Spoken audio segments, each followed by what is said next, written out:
All right, thanks for tuning in.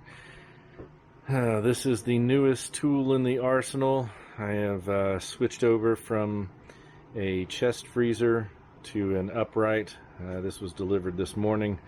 It's got a Frigidaire 20 cubic foot from Home Depot. They had a sale last month and went ahead and bit the bullet and picked it up, and just got delivered today. And it was pretty nice.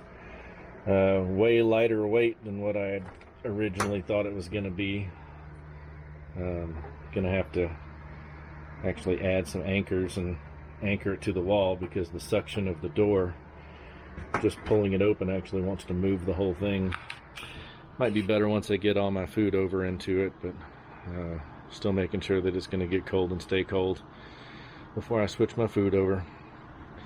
And then that one will be up for sale. It's only a couple of months old, but it's a Thompson brand 7 cubic foot chest freezer from Sam's Club.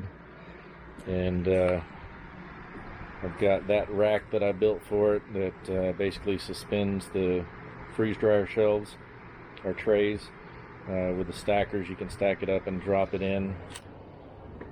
And then it's got the one basket that comes with it, but it holds a lot, and that shelf drops in pretty easy.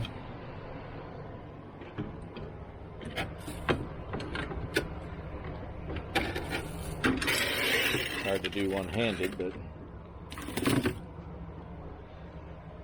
basically it's just aluminum angle that suspends the rods for the add-on shelf or in a closet, and I shortened it up a little bit to fit in here the way I need, but it fits large trays with an extra inch or two on each end, and so I can actually stack 2 full sets of trays in there if I want to or need to for some reason.